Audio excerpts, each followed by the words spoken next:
بسم اللہ الرحمن الرحیم من یبتغی غیر الاسلام دینا فلن یقبل منہ وہو فی الآخرۃ من الخاسرین بلند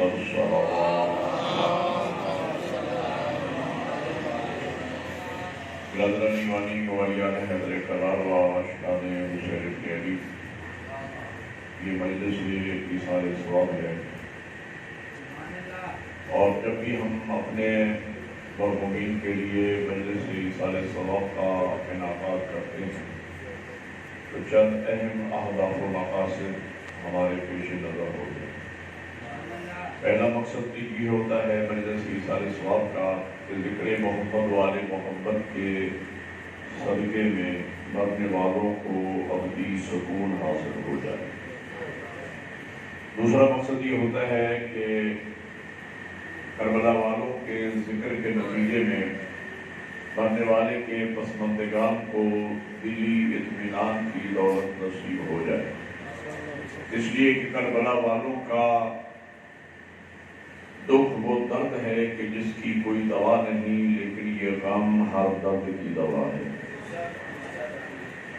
تیسرا مقصد ہے اس مجلس ایثار ثواب کا کہ آنے والے حاضرین کو، سامعین کو یہ باور کرایا جائے آج ہم اپنے کسی محسن، کسی دوست، کسی مومن کی برسی کی مجلس میں موجود ہیں اور کل ہماری باری بھی آنے والی ہے، تاکہ ان محافل میں موت کا ذکر ہوتا رہے اور مومن اپنے آپ کو موت کے لیے، قبر کے لیے، حشر کے لیے، حساب و کتاب کے لیے آمادہ و تیار کرتا رہے۔ ایک اور بھی مقصد ہے اس مجلس ایثار ثواب کا کہ یہ ہمارا طریقہ تعزیت ہے۔ جب بھی کوئی ہمارا دنیا سے گیا تو ہم نے اس کے لیے مجلس حسین کروائی۔ دنیا میں مختلف طریقے ہیں تعزیت کے، لیکن دنیا کے طریقہ تعزیت میں درجہ بندی ہے۔ لوگ شخصیت کو دیکھ کر تعزیت کرتے ہیں، جتنی بڑی شخصیت ہوگی اتنی بڑی تعزیت ہوگی۔ آپ اہل علم ہیں، جانتے ہیں کہ اگر کسی ملک کا سربراہ بن جاتا ہے تو اس کا طریقہ تعزیت یہ ہوتا ہے کہ دیگر ممالک کے سربراہان مملکت اپنے ملک کی پرچم سربراہ کرتے ہیں۔ اگر کوئی اور ایم پی ایم این اے فوت ہو جائے تو اس کا طریقہ تعزیت یہ ہوتا ہے کہ خاموش اجلاس منعقد کیے جاتے ہیں، چند منٹ اجلاس میں خاموشی اختیار کی جاتی ہے۔ اور کوئی بڑا آدمی مر جائے تو اس کا طریقہ تعزیت یہ ہوتا ہے کہ باقاعدہ ایک بک رکھی جاتی ہے جس پر تعزیتی پیغامات لکھے جاتے ہیں۔ دنیا میں جتنے بھی طریقہ تعزیت ہیں ان میں درجہ بندی ہے، لیکن یہ مکتب اہل بیت کا تو امتیاز ہے کہ ہمارے یہاں کوئی درجہ بندی نہیں ہے۔ ہمارا امیر مر جائے اس کے لیے بھی مجلس حسین، کوئی غریب مر جائے اس کے لیے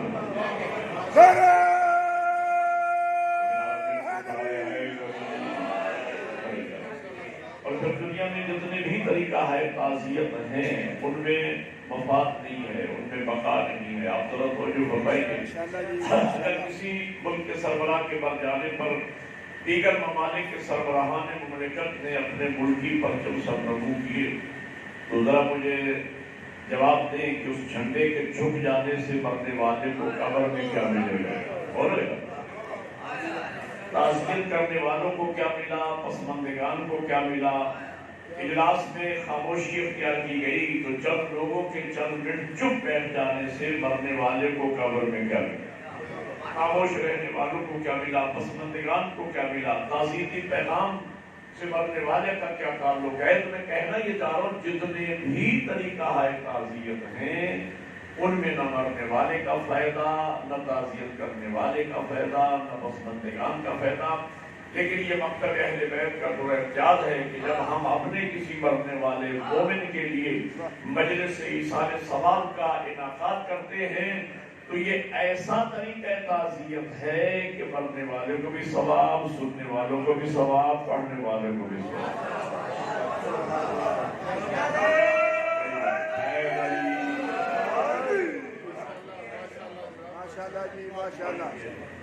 یہ مجلس ایثار ثواب ہے اور آپ جانتے ہیں کہ عرصہ دراز سے میں یہ مجلس پڑھتا ہوں اور نہ تو کم از کم سال میں رمضان المبارک کے اس آخری جمعے میں آپ مومنین کی زیارتوں کا شرف اس ذکر مولا کے وسیلے سے ہو جاتا ہے. تو میں نے آپ حضرات کے سامنے قرآن مجید کی ایک معروف ترین آیہ وافی ہدایہ کی تلاوت کا شرف حاصل کیا ہے. ارشاد پروردگار ہے من یبتغی غیر الاسلام دینا فلن یقبل منہ وہو فی الآخرۃ من الخاسرین، کہ جس شخص نے اسلام کے علاوہ کسی دین کو اپنے لیے پسند کیا تو وہ دین اس سے ہرگز قبول نہ کیا جائے گا اور وہ شخص آخرت میں سخت نقصان اٹھانے والوں میں سے ہوگا. دین دو چیزوں کے مجموعے کا نام ہے، اصول دین اور فروع دین. اصول دین اور فروع دین میں کیا فرق ہے؟ فرق یہ ہے کہ اصول دین کا تعلق عقیدے کے ساتھ ہے اور فروع دین کا تعلق عمل کے ساتھ ہے. توجہ فرمائیں، عقیدہ اور عمل یہ بیس ہے دین کی. بعض لوگ یہ بحث کرتے ہیں کہ عقیدہ زیادہ ضروری ہے یا عمل زیادہ ضروری ہے. آج ایک تفریق سی پیدا ہو گئی ہے. میں اکثر بنام حسین پورا ملک گھومتا رہتا ہوں. بعض لوگ عقیدہ ان کی زبان پہ ہے کہ عقیدہ ٹھیک ہونا چاہیے، عقیدہ درست ہونا چاہیے، عقیدہ عقیدہ، اور بعض لوگ عمل کی بات کرتے ہیں اور عمل پر ہی زیادہ زور ہے. جبکہ قرآن و تعلیمات اہل بیت کی روشنی میں پڑھی لکھی بات یہ ہے کہ عقیدہ اور عمل یہ دونوں ضروری ہیں. اور جو ہے عقیدہ بھی ضروری ہے اور عمل بھی ضروری ہے. عقیدہ اور عمل یہ لازم و ملزوم ہے. ایک جملہ ہے ذرا مشکل، عقیدہ عمل کو تحریک دیتا ہے، عمل عقیدے کی حفاظت کرتا ہے. دونوں ضروری ہیں، عقیدہ بھی ضروری ہے اور عمل بھی. اب یہ عقیدہ اور عمل کے درمیان مقابلہ کروانا کہ عقیدہ زیادہ ضروری ہے یا عمل، یہ جاہلانہ باتیں ہیں. اس کی مثال میں یوں عرض کرتا ہوں، عقیدہ ادھر سے ادھر آتا ہے، عمل ادھر سے ادھر جاتا ہے. عقیدہ توحید اصول دین میں ہے، وہاں سے آیا تو ہمیں وہی عقیدہ توحید رکھنا ہے جو قرآن مجید میں اللہ نے بیان فرمایا ہے. عقیدہ عدل الہی ادھر سے آیا، ہمیں رکھنا ہے کہ اللہ عادل ہے. عقیدہ نبوت کے 1,24,000 انبیاء ہیں، 313 رسول ہیں، 5 اعظم پیغمبر ہیں، 1 خاتم النبیین ہیں. یہ عقیدہ وہاں سے آیا. ہم اس میں نہ کوئی کمی کر سکتے ہیں نہ زیادتی کر سکتے ہیں. عقیدہ امامت و ولایت وہاں سے آیا کہ حضور کے بعد 12 ہادیان برحق جانشین پیغمبر ہیں، اولي الامر ہیں، 12 امام ہیں. یہ عقیدہ وہاں سے آیا، ہمیں رکھنا ہے. ہم اپنی مرضی سے نہ نبی بنا سکتے ہیں نہ امام بنا سکتے ہیں. عقیدہ معاد و قیامت ادھر سے آیا، ہمیں رکھنا ہے. یہ عقیدہ کہ ایک دن ایسا آئے گا جب اللہ مخلوق سے حساب و کتاب لے گا. تو جو ادھر سے ادھر آئے اسے عقیدہ کہتے ہیں، اصول دین کہتے ہیں. اور جو ادھر سے ادھر جائے اسے فروع دین کہتے ہیں، اسے عمل کہتے ہیں. کیا مطلب؟ نمازیں ہم نے پڑھی قبول اسے کرنا ہے. بولو یار میرے ساتھ. روزے ہم نے رکھے قبول اسے کرنا ہے. زکوٰۃ ہم نے دی قبول اسے کرنا ہے. آج ہم نے کیا قبول اسے کرنا ہے. تو جو ادھر سے ادھر آئے اسے عقیدہ کہتے ہیں، جو ادھر سے ادھر جائے اسے عمل کہتے ہیں. بھائی دونوں کا روح بھی مختلف ہے. مولانا میں ایک مثال یہ کرتا ہوں عزیز نوجوانوں کے لیے. بعض اوقات شادی بیاہ کے موقع پہ آپ نے یہ مناظر دیکھے ہوں گے کہ شادی میں جب بارات جا رہی ہوتی ہے تو گاڑیوں میں چھوٹے بچے بھی ہوتے ہیں، اور جب گاڑیاں چلتی ہیں تو چھوٹے 5-7 سال کے بچے یہ بحث کرنے لگتے ہیں کہ دیکھیں آگے کس کی گاڑی نکلتی ہے. اور دیکھتے ہیں کہ آگے کس کی گاڑی نکلتی ہے. تو یہ 5-7 سال کے بچوں کو تو یہ الاؤ ہے کہ وہ یہ بحث کریں. لیکن اگر 60 سال کے بزرگ لڑنے لگے کہ آگے کس کی نکلتی ہے تو انہیں زیب نہیں دیتا، بچوں کو زیب دیتا ہے.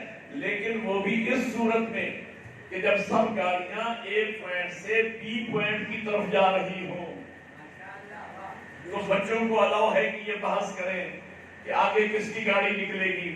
لیکن اگر ایک گاڑی نکلی ہے مثلاً حاصل پور سے اور دوسری گاڑی نکلی ہے بہاول پور سے حاصل پور کی طرف، ایک نکلی ہے حاصل پور سے بہاول پور کی طرف، ایک ہی وقت میں ٹیلی فونک رابطہ موجود ہے، ایک گاڑی کا رخ ہے بہاول پور کی طرف، اس گاڑی کا رخ ہے حاصل پور کی طرف، اور مسجد میں بیٹھے لوگ لڑ رہے ہیں کہ دیکھو آگے کس کی نکلے گی۔ اور بھائی یہاں آگے اور پیچھے کا سوال کیا ہے؟ ایک گاڑی آ رہی ہے بہاول پور سے حاصل پور کی طرف، دوسری جا رہی ہے حاصل پور سے بہاول پور کی طرف، تو اس میں بحث ہی فضول ہے۔ عقیدہ ادھر سے ادھر آ رہا ہے، عمل ادھر سے ادھر جا رہا ہے، یہ بحث ہی فضول ہے۔ ٹھکانا مل کے حیدری سے زیادہ دونوں ضروری ہیں، عقیدہ بھی ضروری ہے اور عمل بھی ضروری ہے۔ اور میں عرض کیا کرتا ہوں بات یہ ہے پلے باندھنے والی، عقیدہ بھی ضروری ہے اور عمل بھی۔ اور یاد رکھنا اللہ نے ہمیشہ قرآن مجید میں عقیدے والوں سے عمل مانگا ہے، بد عقیدوں سے نہیں۔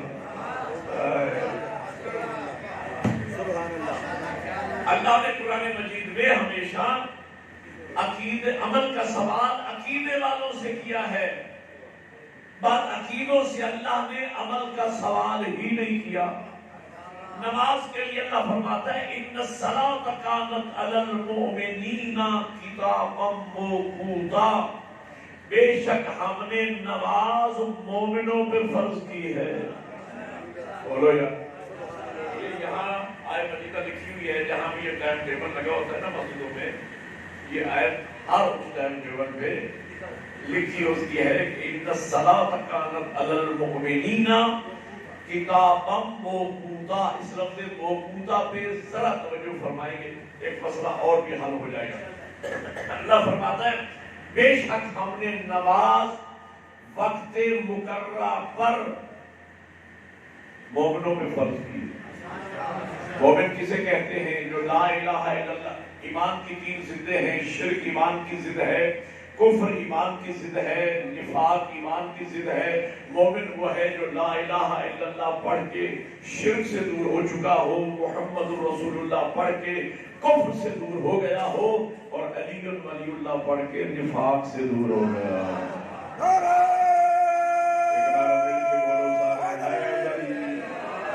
اسے کہتے ہیں مومن۔ اللہ فرماتا ہے ہم نے نماز مومنوں پہ فرض کی ہے، نہ مشرک پہ، نہ کافر پہ، نہ منافق پہ۔ اللہ نے ان تینوں کو وہ ہی نہیں لگا۔ بات مومن سے کی ہے، نماز مومن پہ فرض ہے۔ اور لفظ جس پر میں نے آپ کی توجہ چاہی ہے وہ ہے لفظ موقوتا۔ ان الصلاۃ کانت علی المؤمنین کتابا موقوتا، ہم نے وقت مقررہ پر نماز مومنوں پہ فرض کی ہے۔ اچھا، ہمارے یہاں بعض لوگ یہ کہنے لگے ہیں کہ میاں اصل نماز تو محبت اہل بیت، اصل نماز تو عزاداری ہے، اصل نماز تو ولایت اہل بیت ہے۔ یہ منبر پہ باتیں سننے میں آتی ہیں، میاں اصل نماز تو محبت اہل بیت ہے، اصل نماز تو ولایت اہل بیت ہے، اصل نماز تو ذکر اہل بیت ہے۔ ایک مداح خان پڑھ رہا تھا، اس کے بعد میں نے پڑھنا تھا، اور میں نے اس سے یہ بار بار سنا، وہ یہ کہہ رہا تھا کہ یہ قیام رکوع سجود یہ مولوی صاحبان نے بنایا اور اس پر بہت زیادہ زور دیتے ہیں، جبکہ حقیقت یہ ہے اہل بیت فرماتے ہیں کہ ہم اصل نماز ہیں، محبت اہل بیت اصل نماز ہے، ولایت اہل بیت اصل نماز ہے، ذکر اہل بیت اور عزاداری اصل نماز ہے۔ میں ذکر کر رہا ہوں، میں نماز پڑھ رہا ہوں، آپ ذکر سن رہے ہیں، آپ نماز پڑھ رہے ہیں، آپ بھی نمازی میں بھی نمازی، اور نعرہ لگ گیا۔ لیکن یہ آیت مجید اس نظریے کی نفی کر رہی ہے، اس لیے کہ ذکر اہل بیت کا کوئی وقت معین نہیں، نماز کا وقت معین ہے۔ توجہ ہے یا نہیں؟ ولایت اہل بیت کا کوئی وقت معین نہیں ہے، محبت اہل بیت کا وقت معین نہیں ہے۔ ولایت اہل بیت اور محبت اہل بیت سے مومن کا رشتہ تو ماں کی گود سے جڑ جاتا ہے. جب دائیں کان میں آذان علی ولی اللہ کے ساتھ، بائیں کان میں اقامت علی ولی اللہ کے ساتھ آذان و اقامت کہی جاتی ہے، تو ولایت اہل بیت اور محبت اہل بیت کے ساتھ مومن کا رشتہ اسی دن جڑ جاتا ہے. محبت اور ولایت کا کوئی وقت معین نہیں ہے. ولایت اہل بیت اور محبت اہل بیت تو ماں کی گود سے لے کر گور تک ایک لمحے کے لیے بھی معاف نہیں ہے.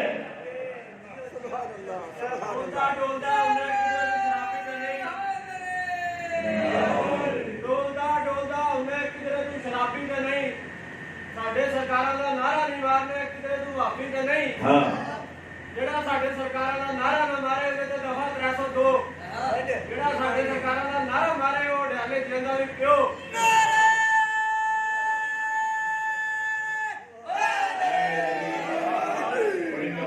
بڑے محمد والے محمد پہ بنا ہو گیا نعرہ بس یہ کافی ہے. آپ نے آگے کلاشن کوف چلانی ہے تو ظاہر رمضان ہے تو یہ اچھا نہیں ہوتا.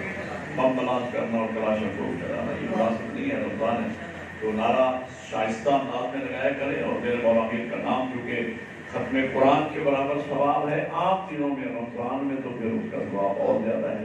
تو سیدھے انداز میں نعرہ لگائیں. نعرہ تکبیر، نعرہ رسالت، نعرہ حیدری پر محمد والے محمد صلوات.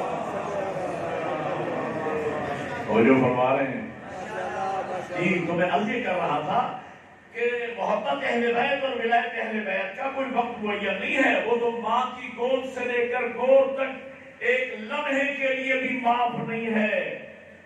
عزاداری کا اچھا ایک سوال کا مجھے جواب دیں کہ آپ 11 بجے دن کو نماز ظہر پڑھ سکتے ہیں؟ بولو یار، عزاداری کر سکتے ہیں یا نہیں؟ رات کو 2 بجے آپ نماز فجر پڑھ سکتے ہیں؟ عزاداری ماتم کر سکتے ہیں یا نہیں؟ کسی بندے نے بہت خوبصورت جملہ بنایا ہے، فیس بک پہ میں نے پڑھا، بہت خوبصورت جملہ کسی نے طے کیا. لکھتے ہیں کہ عزاداری ہر وقت نماز پر وقت. او بھائیو، نماز کا وقت مقرر ہے. جو فرما رہے ہیں عزاداری کا کوئی وقت معین نہیں ہے. تو میں کہنا یہ چاہ رہا تھا، نماز کے لیے فرمایا کہ ہم نے نماز مومنوں پہ فرض کی ہے. ایک جملہ میں رمضان میں اکثر عرض کیا کرتا ہوں اور اب موضوع میں پھر آ گیا ہے تو عرض کیے دیتا ہوں.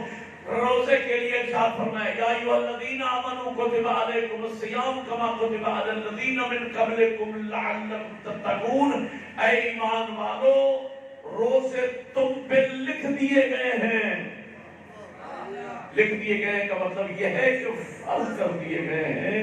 کما کتب علی الذین من قبلکم، جس طرح تم سے پہلے لوگوں پہ فرض کیے گئے تھے. کیوں اللہ روزے ہم پہ فرض کر رہا ہے؟ لعلکم تتقون، تاکہ روزے رکھنے کے بعد تم متقی بنو.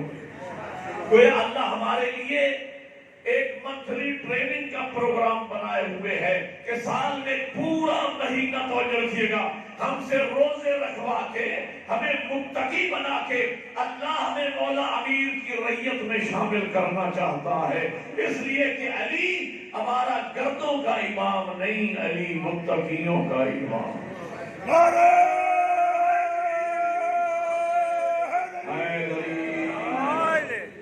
علی متقیوں کا امام. تو نماز کا تقاضا ایمان والے سے، عقیدے والے سے. روزے کا تقاضا عقیدے والے سے کیا گیا ہے. عمل کا تقاضا، یہ بھی دونوں ضروری ہیں، عقیدہ بھی ضروری ہے اور عمل بھی. ان دونوں میں ایک فرق ہے. ذرا فرق سمجھیے گا تو میرا سوالت ہو جائے گی. فرق یہ ہے کہ مرنے کے بعد عمل مرنے والے کو پہنچ سکتا ہے. مرنے والے کا عمل درست کیا جا سکتا ہے. مرنے والے کو عمل بھیجا جا سکتا ہے. مرنے والے کو عمل ٹرانسفر ہو سکتا ہے. لیکن کوئی اگر بد عقیدہ ہو کے مر گیا، مرنے کے بعد اس کا کوئی بندوبست ہونے والا نہیں ہے. برا کعبہ تشریف فرما ہے شاہ صاحب. اگر ان کی وجودگی میں مثال دے رہا ہوں، ایک نوجوان آتا ہے قبلہ کے بعد آج میرا آبائی علاقہ تو یہی ہے، حاصل پور رہتا میں لندن میں، وہاں میری ملازمت ہے اور کروڑ پتی آدمی ہو الحمدللہ۔ میرے والد کا انتقال ہوا ہے، ابھی ان کا 40واں گزرا ہے۔ یہ سارے سال کی مجلس سے اس لیے اس طرف دو جملے کا کہنا چاہ رہا ہوں۔ ابھی ان کا 40واں گزرا ہے، اس سلسلے میں آیا ہوا تھا۔ میرے والد انتہائی نیک اور متدین مومن تھے۔ متدین مومن کسے کہتے ہیں؟ جو عقیدہ بھی درست رکھتا ہو تعلیمات اہل بیت کی روشنی میں، اور فروع دین پہ عمل بھی کرتا ہو، پابند دین و شریعت ہو، اسے کہتے ہیں متدین مومن۔ کہنے لگے میرے بابا متدین مومن تھے، واجبات و فرائض کی پابندی کرنے والے، لیکن آخری سال چونکہ یہ قسمت اللہ کی طرف سے آزمائش تھی، آخری 5 سال شدید بیمار رہے۔ بیماری ایسی تھی کہ وہ ٹھیک سے عبادات بجا نہ لا سکے۔ تو اللہ نے مجھے سب کچھ دے رکھا ہے، تو میرا دل یہ چاہ رہا ہے کہ میں بابا کی 5 سال کی قضا نمازیں پڑھا دوں، اور 5 سال کی چاہتا ہوں کہ روزے بھی رکھواؤں۔ یہاں تک حج کا معاملہ ہے، تو 1 سال بابا نے درخواست دی تو قرعے میں ان کا نام نہیں نکلا۔ اگلی مرتبہ جب نام نکلا تو سیاحت نے اجازت نہیں دی۔ بہرحال یہ ہے کہ یہ حسرت بھی ان کی رہ گئی، حج بھی ان کا باقی ہے، وہ بھی میں چاہتا ہوں کہ حج جب بدل کرواؤں۔ خمس و زکوٰۃ کا باقاعدہ وہ ایک دن معین ہوتا تھا۔ جتنے بھی متدین مومنین ہیں، متدین مومن کی شان یہ ہے کہ سال میں ایک تاریخ معین ہوتی ہے اس کی ڈائری میں، جس دن وہ پورے سال کا مالیات کا حساب کرتا ہے، خمس و زکوٰۃ حساب کرتا ہے، خدائی ٹیکسز کا باقاعدہ حساب کرتا ہے۔ زکوٰۃ اگر جن چیزوں میں زکوٰۃ واجب ہے، ہمارے یہاں میرا خیال ہے گندم کے علاوہ اور کوئی ایسی چیز نہیں ہے ہماری سوسائٹی معاشرے میں کہ جہاں جو بھی میرے خیال ہے اس قدر نہیں ہوتے کہ 40 من جو کسی کے کریں، گندم جو زکوٰۃ ہے تو اس کے بھی احکامات کی وجہ سے آپ پوچھ لیجیے کہ زکوٰۃ کا درجہ نہیں ہے۔ اگر کوئی زمیندار ہے اور زکوٰۃ وہ جو بارش کے ذریعے سیراب ہوتی ہے زمین، اس کی زکوٰۃ الگ ہے، اور جو پانی آپ کو دیتے ہیں، ٹویل کا پانی دیتے ہیں، اس کی زکوٰۃ کا حساب علیحدہ ہے۔ تو بہرحال اس پہ زکوٰۃ تو زکوٰۃ واجب ہے، اس کا حساب سال کے بعد گندم اتری، اس کا حساب کتاب اخراجات نکال کے باقی جو گندم بچی اس کا اتنے مطلب اس کی زکوٰۃ ہے۔ خمس ابتداءً خمس دینا ہر شے پر واجب ہے۔ ایک بندہ پہلی مرتبہ خمس نکال رہا ہے، زندگی میں پہلی مرتبہ چاہتا ہے کہ میرا مال پاک ہو جائے۔ ایک بات یاد رکھنا، ایک مال ہے حلال، مال کا حلال ہونا بھی ضروری ہے اور پاک ہونا بھی ضروری ہے۔ ہر حلال پاک نہیں ہوتا، سمجھ آ رہی میری بات؟ آپ نے محنت مزدوری کی، جو پیسہ کمایا وہ آپ کے لیے حلال ہے، لیکن یہ پاک اس وقت ہوگا جب اس سے آپ خمس نکالیں گے۔ میں نہیں سمجھا پا رہا۔ حلال اور طیب مال کے لیے ضروری دو لفظ قرآن نے استعمال کیے ہیں۔ حلال مال آپ کا حلال بھی ہونا چاہیے اور طیب بھی ہونا چاہیے۔ حلال جو آپ نے خون پسینے کی محنت آپ گھر میں لے کے آئے وہ حلال ہے، جائز طریقے سے کمایا وہ حلال ہے، لیکن طیب اس وقت ہوگا، پاک اس وقت ہوگا جب اس سے خدائی ٹیکسز نکالیں گے۔ پیسے پہ زکوٰۃ مکتب اہل بیت میں واجب نہیں ہے، پیسے پہ زکوٰۃ مستحب ہے، 28% زکوٰۃ مستحب ہے پیسے پہ۔ اور جس کو یہ عمل معلوم ہو گیا 2.5% آپ زکوٰۃ دیکھیں، پھر اس کے معجزات دیکھیں، چند سالوں کے اندر چند سالوں نہیں، مہینوں نہیں، ہفتوں کے اندر جو پیسے پہ مستحب زکوٰۃ نکالتا ہے، دن دگنی رات چگنی اللہ اس دن ترقی عطا فرمائے۔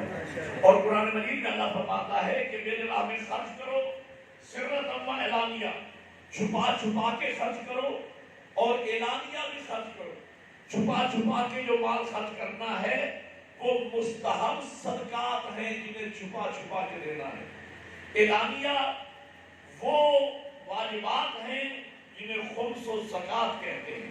ان کا حکم ہے کہ لوگوں کو بتاؤ کہ میں زکوٰۃ دیتا ہوں، میں خمس نکالتا ہوں، اس لیے کہ معصوم فرماتے ممکن ہی نہیں ہے جو بندہ خمس اور زکوٰۃ دیتا ہو اور اس کے مال میں دن دگنی رات چگنی ترقی نہ ہوتی ہو۔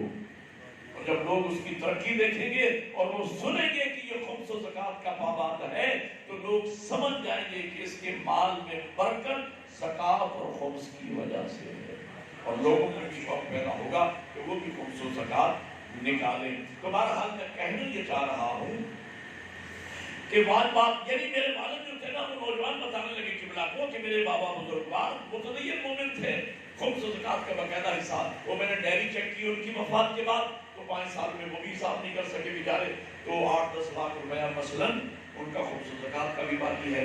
اور ایک انہوں نے بریف کیس شاہ صاحب کی طرف بڑھایا کیا غلی اس میں کوئی 20 سے 25 لاکھ روپے، یہ رکھ لیجیے، میرے پاس وقت نہیں ہے، میں جا رہا ہوں واپس، میری چھٹی ختم ہو گئی ہے، آپ 5 سال کی بابا کی قضا نمازیں پڑھا دینا، 5 سال کے روزے بھی رکھوا دینا، اور جب سیزن آئے حج کا تو کسی مومن نے متدین کو حج بدل کے لیے بھی بھیج دینا، اور خمس و زکوٰۃ بھی مستحقین میں شریعت کے احکامات کے مطابق تقسیم کر دینا، اور بابا کے لیے دعا بھی کرنا، کیونکہ اللہ نے کہا سبحان اللہ، اللہ آپ جیسی نیک اولاد ہر کسی کو توجہ ہے، نیک اولاد صدقہ جاریہ ہے۔ میرے قبلہ ایک بات یاد رکھنا، اولاد پیدا کرنا واجب نہیں، ان کی تربیت کرنا واجب ہے۔ اور قرآن مجید میں ایمان والوں کو حکم دیا گیا ہے یا ایھا الذین آمنوا قوا انفسکم واہلیکم نارا وقودھا الناس والحجارہ، اے ایمان والو، علی والو، ایمان والوں سے مراد اے علی والو، اپنے آپ کو اور اپنے اہل کو، گھر والوں کو، بال بچوں کو جہنم کی آگ سے بچاؤ، جس جہنم کی آگ کا ایندھن انسان اور پتھر ہوں گے۔ ان کی تربیت کرو۔ اولاد کے بارے میں قیامت کے دن والدین سے سوال کیا جائے گا، اور ایک روایت میں عرض کیا کرتا ہوں، قیامت کے دن ایک مومن کے دائیں ہاتھ میں نامہ اعمال پکڑایا جائے گا، جب دفتر اعمال کو کھولے گا تو چہرہ کھل اٹھے گا، چہرہ کھل اٹھے گا جب دفتر اعمال کو کھولے گا، دفتر اعمال کھولے گا تو چہرہ کھل اٹھے گا، کیا دیکھے گا کہ سر بفلک پہاڑوں کے برابر، تہ بتہ بادلوں کی طرح نامہ اعمال سے دفتر اعمال پر بارگاہ توحید میں عرض کرے گا پروردگار میرے دفتر اعمال میں اتنے اعمال خیر کہاں سے آ گئے، ان میں سے اکثر اعمال وہ ہے جن کے لیے میں نے دنیا میں سوچا نہیں تھا۔ کریم کی آواز آئے گی، اے میرے بندے یہ سارے تیرے اعمال نہیں ہیں، یہ وہ تیری نیک اولاد جن کی تم تربیت کر کے آیا تھا۔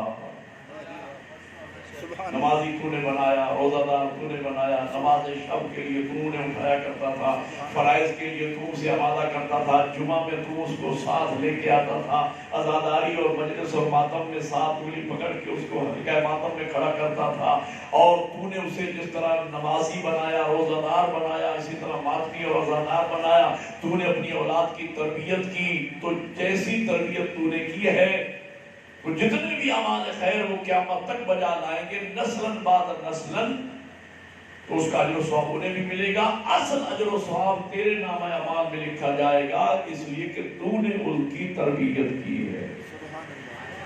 تصویر کا دوسرا رخ پیغمبر فرماتے ہیں، ایک شخص کے بائیں ہاتھ میں نامہ اعمال دیا جائے گا، دفتر اعمال کو کھولے گا، ایک مرتبہ پسینے اتریں گے اور گویا پاؤں سے زمین نکل جائے گی، بارگاہ توحید میں عرض کرے گا مالک اتنے گناہ صغیرہ میرے نامہ اعمال میں کہاں سے آ گئے، یہ گناہ تو میں نے سوچے نہیں تھے۔ آواز قدرت آئے گی، میرے بندے یہ سارے تیرے گناہ نہیں ہیں، یہ تیری وہ بد کردار اولاد جن کو تو نے جانوروں کی طرح پیدا کر کے چھوڑ دیا تھا، ان کی تربیت نہیں کی تھی، کرتوت ان کے ہیں، انہیں بھی سزا ملے گی، اصل سزا تجھے ملے گی کہ تیرے اوپر اولاد پیدا کرنا واجب نہیں تھا، ان کی تربیت کرنا واجب تھا۔ میری بات کوئی سمجھ آ رہی ہے یا نہیں؟ پریشان تو نہیں ہو رہے؟ میں آپ کی کام کی باتیں آپ کی خدمت میں عرض کر رہا ہوں. جی تو میں کہنا یہ چاہ رہا تھا متدین قبلہ نے دعا خیر بھی کر دی اور بندوبست بھی کر دیا. 22 سال کی قضا نمازیں بھی پڑھا دی, روزے بھی رکھوا دیے, حج بدل بھی کروا دیا, اس مومن کی طرف سے خمس و زکات بھی تقسیم کروا دیا. تو میں کہنا یہ چاہ رہا ہوں مرنے کے بعد عمل ٹرانسفریبل ہے, عمل کا بندوبست ہو سکتا ہے. اگر کسی کی قضا نمازیں رہ گئی, بعض روزے رہ گئے, حج واجب ادا نہیں کر سکا, تو بعد میں اس کا بندوبست ممکن ہے. نمازیں پڑھی ہم نے, دفتر اعمال پر ہو گیا مرنے والے کا, روزے رکھے ہم نے, ادا ہو گئے مرنے والے کے, حج کیا ہم نے, اللہ کی بارگاہ میں سرخرو ہو گیا مرنے والا, خمس و زکات پہنچایا ہم نے, بارگاہ توحید میں سرخرو ہو گیا مرنے والا. تو مرنے کے بعد عمل ٹرانسفریبل ہے. ماشاءاللہ جی ماشاءاللہ. اگلے دن ایک اور نوجوان آگے قبلہ کے بعد, اگر نہیں کل وہ جو نوجوان آیا تھا نا لندن والا, اتفاق سے میں راستے میں کھڑا تھا, میرا دوست تھا, میں بھی اس کے ساتھ چلا آیا امام بارگاہ میں.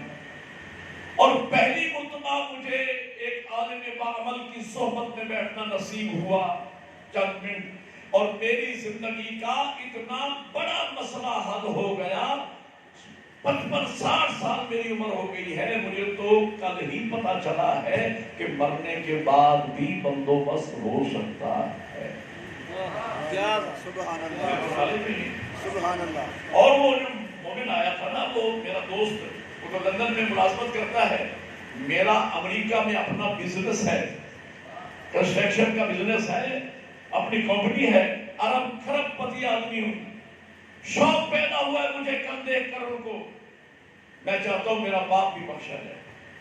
اور انہوں نے بھی ایک بڑے کیس قبلہ کی طرح پڑھایا جس میں ڈالر بھرے ہوئے ہیں, ڈالر 40-50 لاکھ. مولانا یہ رکھ لیجیے اور کوشش کیجیے میرا باپ بھی بخشا جائے. اب جو سمجھے گا وہ بولے گا میرے ساتھ. قبلہ نے پوچھا ہاں بیٹا بتایا آپ کے بابا کی کتنی سالوں کی نمازیں قضا ہیں جو میں نے پڑھا.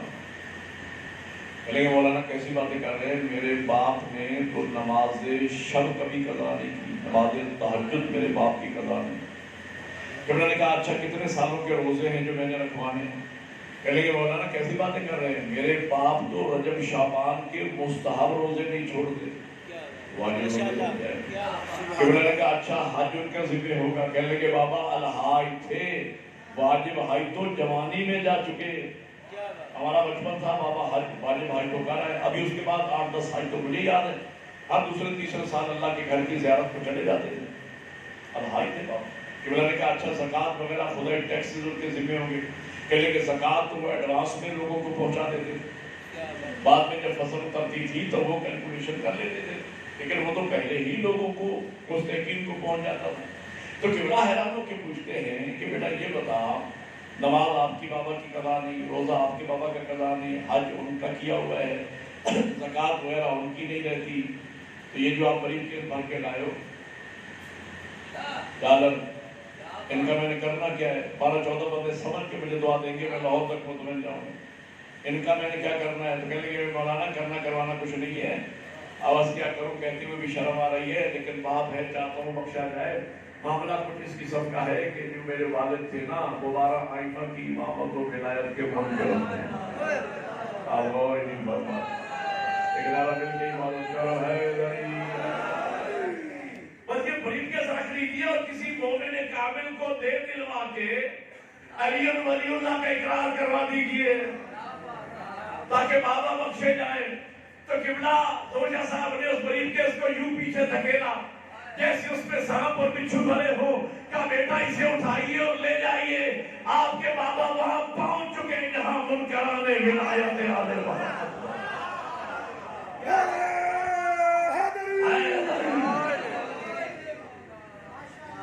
آپ کے بابا وہاں پہنچ چکے ہیں جہاں منکران ولایت پہنچا کرتے ہیں.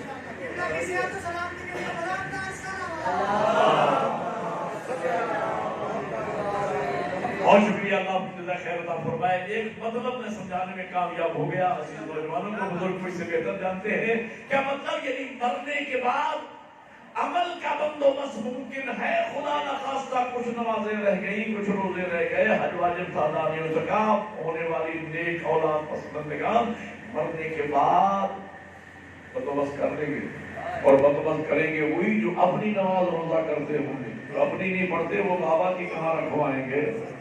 توجہ نہیں دیتے۔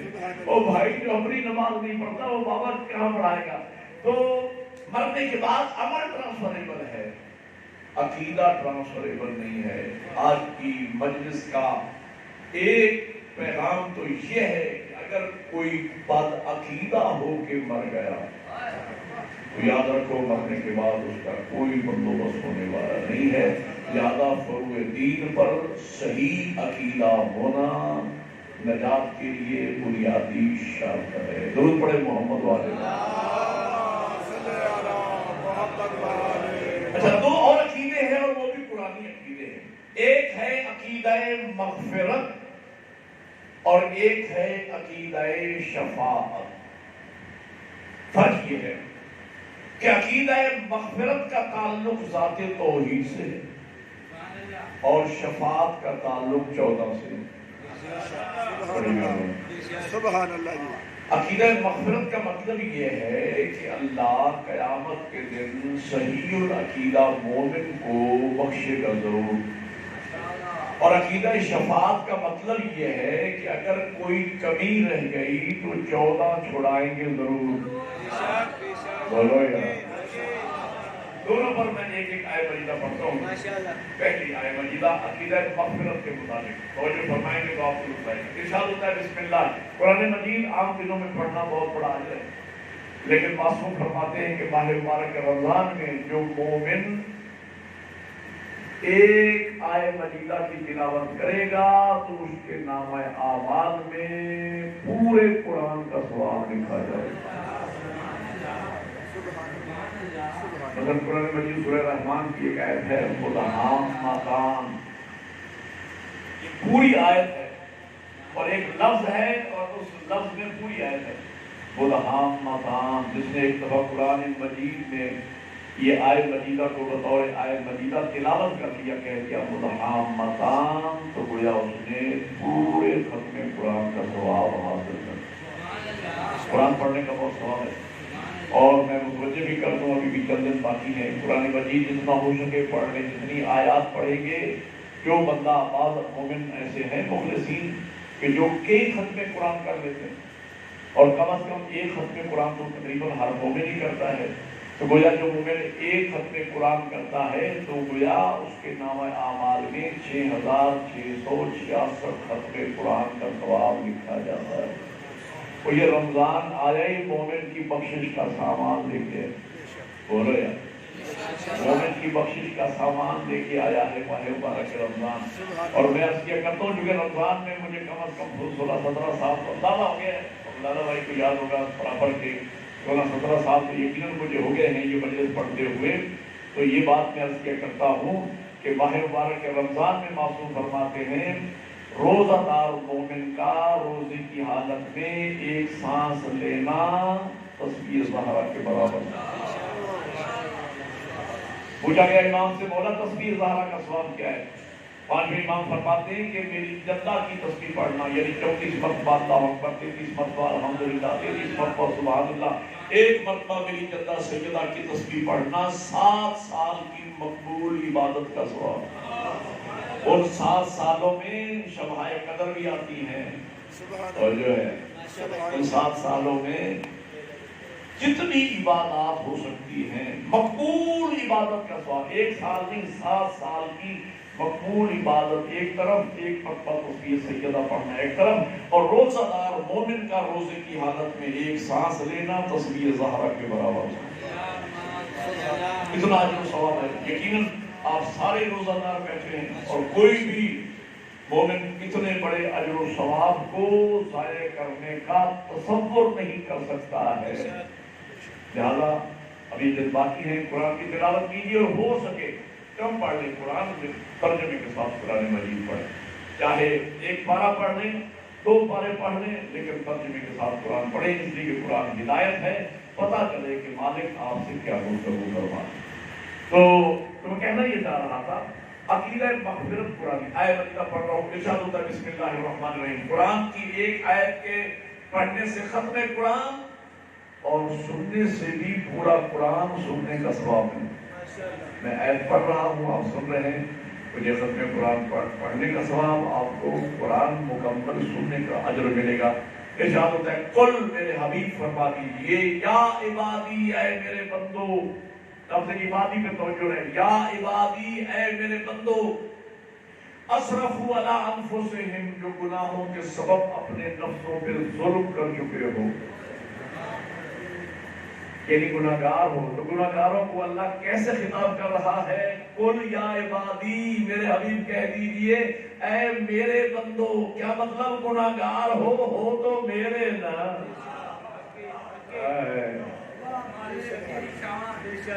گناہگار ہو عبادی، اے میرے بندو،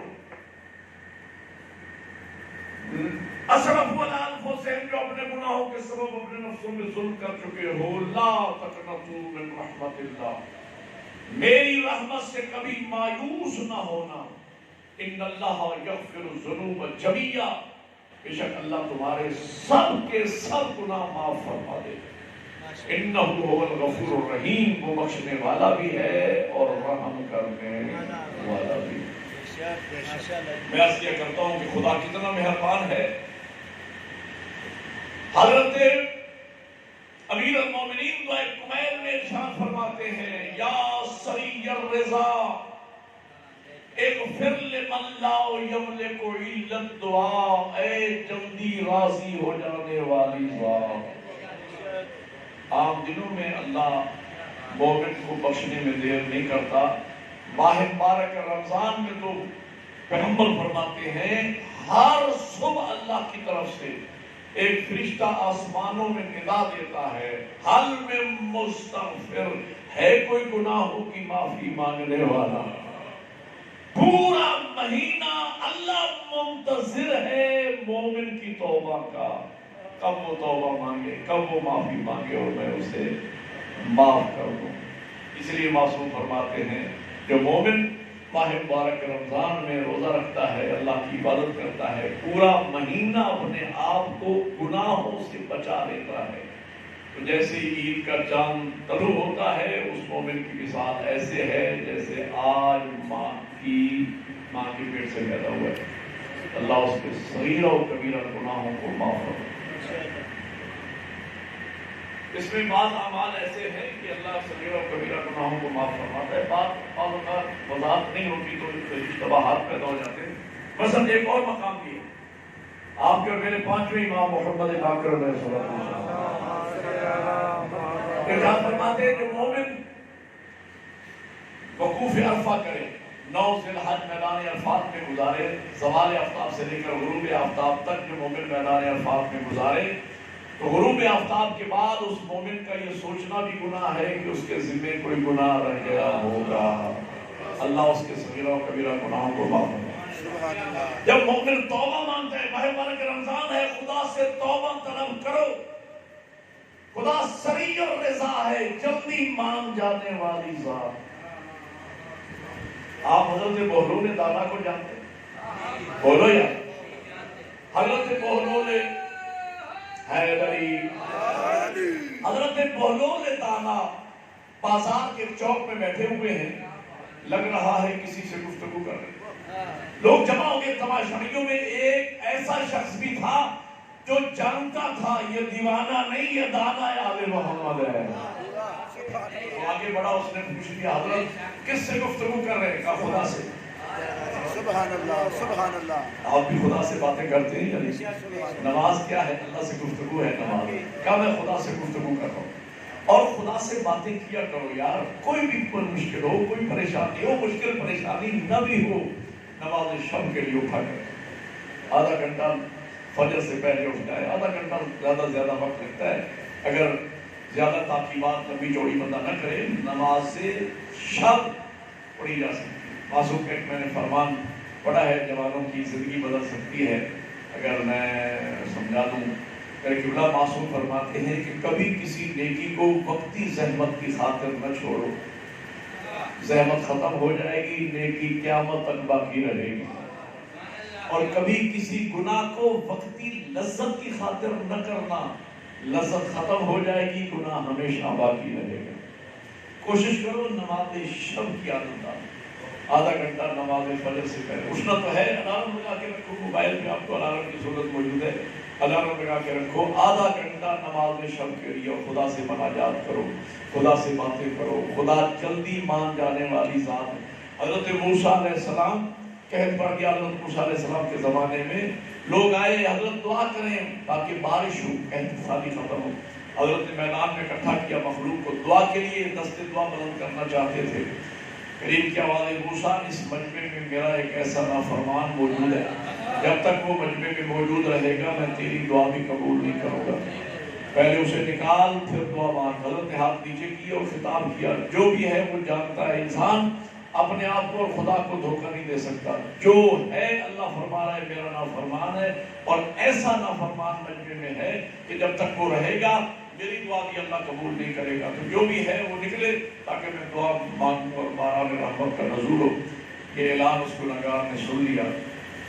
اللہ سے گفتگو کرنا کتنا آسان ہے اور خدا سے رابطہ کتنا آسان ہے۔ سن لیا، آنکھیں بند کی، رابطہ کر لیا، پروردگار تو جانتا ہے کہ میں گنہگار ہوں، یہ نہیں جانتے کہ میں گنہگار ہوں۔ میرا اللہ میں یہاں سے نکلوں گا تو برباد ہو جاؤں گا، پھر زندہ رہنے کے قابل ہی نہیں رہوں گا۔ ایسے لوگوں کو میں منہ دکھاؤں گا اگر میں یہاں سے نکلا، زندگی میری تباہ ہو جائے گی۔ میرا اللہ میں تیری بارگاہ سے سچے دل سے توبہ مانگتا ہوں، معاف کر دے۔ لفظ معافی آیا، ٹھنڈی ہوائیں چلنے لگی، ابر رحمت آ گیا، ابر رحمت برسنے لگا، جب پھل ہو گیا۔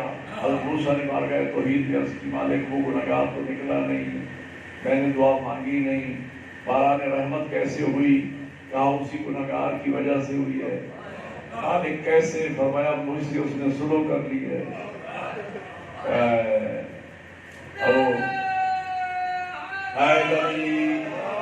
وہ میرا ہو گیا ہے، میں اس کا بن گیا۔ اب اگلی بات سمجھنے والی ہے۔ حضرت موسیٰ کرتے پروردگار میں تو تیرا کلیم ہوں، تیرا موسیٰ، مجھے تو بتا وہ بندہ ہے کون؟ کریم کی آواز ہے، موسیٰ کیسی باتیں کر رہے ہو؟ جب میرا نافرمان تھا میں نے اس وقت اس کا نام تجھے نہیں بتایا، اب تو میرا ہو گیا۔ میں نے ایک جملہ پڑھا ہے، سنا ہے۔ موٹر وے میں سفر کر رہا تھا، ایک کلپ آگے ایران سے ایک بزرگ عالم دین 1.5 منٹ کا کلپ تھا۔ خدا کی قسم عجیب میرے ساتھ میں عجیب چینج آیا اس جملہ سننے کے بعد، عجیب میں کیفیت اب بھی وہ محسوس کر رہا ہوں۔ کیا عظیم بات کہی میں آپ کو سناتا ہوں۔ بزرگوار فرما رہے تھے، روایت بیان کر رہے تھے، حضرت موسیٰ جا رہے کوہتور میں، ایک شخص آ گیا حضرت موسیٰ کی بارگاہ میں، قدموں پہ ہاتھ رکھا، یا نبی اللہ آپ جا رہے ہیں اللہ کے پاس، خدا سے ہم کلام ہونے کوہتور پہ جا رہے ہیں، تو ایک میرا بھی چھوٹا سا کام کریں۔ حضرت موسیٰ نے فرمایا ہاں تیرا کیا کام ہے؟ کہا صرف میرے مالک کو میرا اتنا پیغام پہنچانا، تیرا گناہگار بندہ تو اس سے توبہ چاہتا، گناہوں کی معافی چاہتا ہے، بس۔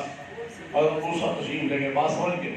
حضرت موسیٰ تشریف لے گئے، کلام کیا، کلام کے بعد یاد آ گیا پروردگار تیرا ایک گناہگار بندہ ملا تھا، عرض کر رہا تھا بس میرا تو لفظی پیغام میرے مالک تک پہنچا دینا، گناہگار بندہ تو اسے معافی چاہتا ہے۔ کریم کی آواز ہے، موسیٰ جا کے اسے خوشخبری دے دینا، میرا پیغام پہنچا دینا کہ مالک کہہ رہے ہیں میں نے تجھے معاف کر دیا۔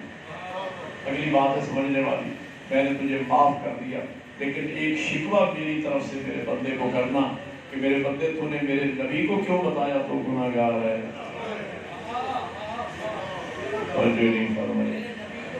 میرے نبی کو تو نے کیوں بتایا کہ تو گناہگار ہے؟ مجھے کہہ دیتا میں تجھے معاف کر دے، میں نہیں چاہتا۔ یا رسول اللہ حیدری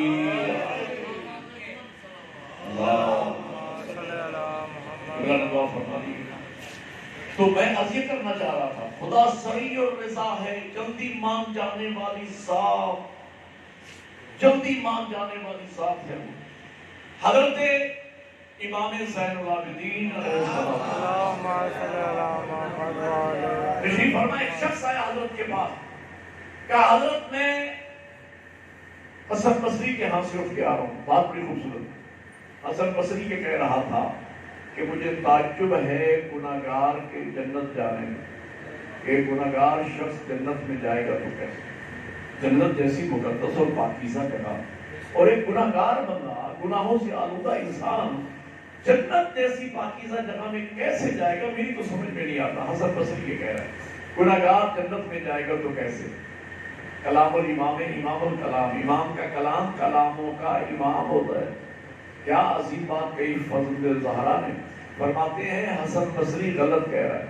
کوئی شخص عرض کرتا ہے مولا آپ کیا ارشاد فرماتے ہیں؟ امام فرماتے ہیں مجھے گناہگار کے جنت جانے پہ تعجب نہیں، مجھے تعجب اس بات پہ ہے کہ اللہ کی اتنی رحمتوں کے ہوتے ہوئے کوئی گناہگار جہنم میں کیسے جائے گا۔ اللہ کی اتنی رحمتوں کے ہوتے ہوئے کوئی گناہگار جہنم میں کیسے جائے گا۔ ذات حق بہانہ میں جو ہے وہ ذات بہانے تلاش کرتی ہے گناہگار کو بخشنے کے بہانے۔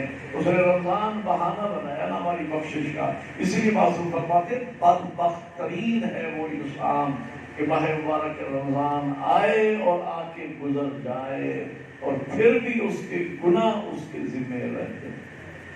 تو خدا بخشنے کو تیار ہے۔ البتہ ایک طرح وہ میں بیچ میں بات شاید بھول گیا، کہنا چاہ رہا تھا کہ توبہ مانگنے سے، استغفار کرنے سے، معافی مانگنے سے گناہ معاف ہو جاتے ہیں۔ کون سے گناہ معاف ہو جاتے ہیں؟ وہ گناہ معاف ہو جاتے ہیں جن کا تدارک ممکن نہیں ہے۔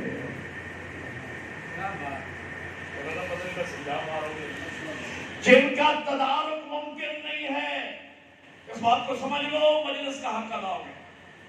وہ گناہ معاف ہوتے ہیں جن کا تدارک ممکن نہیں ہے۔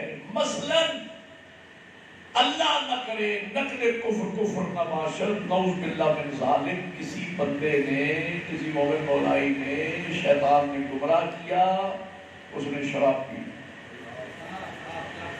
اب چاہتا ہے رمضان ہے معافی مانگے، معافی مانگے گا خلوص نیت سے، لفظ معافی آیا ہی نہیں، گناہ کبیرہ اللہ نے دھو دیا، معاف کر دیا۔ خدا قیامت کے دن بتائے گا بھی نہیں، جتلائے گا بھی نہیں کہ تو نے کوئی گناہ کیا، معاف معاف۔ اس طرح کے میں کتنی مثالیں ہوں کہ ہو چکے، اب اس کا کوئی تدارک ممکن نہیں ہے تو وہ معاف ہو جائے۔ لیکن جن گناہوں کا تدارک ممکن ہے تو معافی مانگنے سے ان کی معافی نہیں ہوتی، وقوف عرفہ کرنے سے ان کی معافی نہیں ہوگی۔ ایک میرے ساتھ مولانا تھے، میں نام نہیں لیتا، آپ میں سے بات جانتے ہیں، خطیب آدمی تھے، مقرر کے خطیب تھے۔ انہوں نے جب یہ روایت بیان ہوئی نا، علماء نے بیان کی، حج کے موقع پہ مکہ مدینہ میں جہاں قیام ہوتے ہیں، حجاج کرام بیٹھو تو مجالس ان کی محافل ہوتی ہے، علماء بیان کرتے ہیں یہ روایات۔ وہ بہت خوش ہوا، بابا خان تھا، خطیب تھا، خوش ہوا، الحمدللہ اب میں گناہوں سے پاک ہو کے جا رہا ہوں، اب کوئی نماز میرے ذمے نہیں، کوئی روزہ میرے ذمے نہیں۔ میں نے کہا بھائی غلط، اس سے مراد یہ نہیں ہے کہ جو نمازیں نہیں پڑھی وہ بھی معاف ہو گئی، نمازوں کا تدارک ہو سکتا ہے، قضا نمازیں پڑھی جا سکتی ہیں، نمازیں معاف نہیں ہیں، قضا روزے رکھے جا سکتے ہیں، معاف نہیں ہے، قضا روزے رکھو، باقی اگر رہ گئے خدا معاف فرما دے، نمازیں قضا پڑھنا شروع کر دو، جو رہ گئی خدا معاف فرما دے۔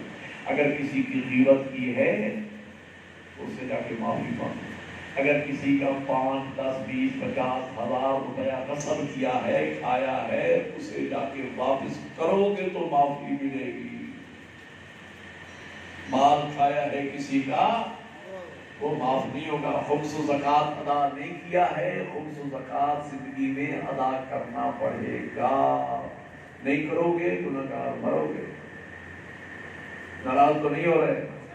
تو ہو بھی جاؤ گے تو اگلے سال آنا تو پھر بھی ہے۔ میں بات تو یہی، مجلس اسی کا نام ہے، مجلس حسین اسی کا نام ہے کہ آپ کی فکر بدلے، آپ کی سوچ بدلے۔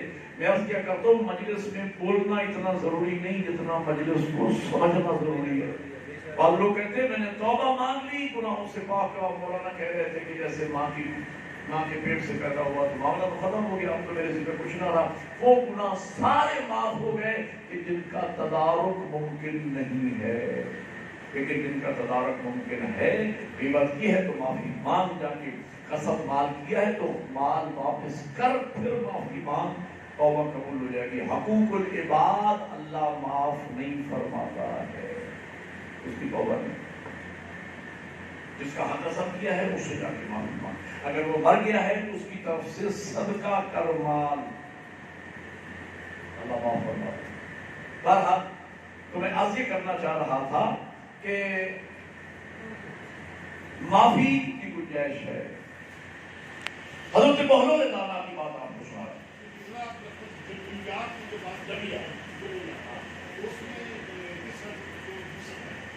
جبیہ کا مطلب یہ ہے، اس کی تفسیر معصوم سے لینا پڑے، معصوم سے اس کی تفسیر لینا پڑے، یہ یعنی وہ تمام گناہ، ہاں یہ بھی معاملہ ہے، بزرگوں نے متوجہ کیا، ان اللہ یغفر الذنوب جميعا، وہ چاہے گا تمہارے سب کے سب گناہ معاف کرے۔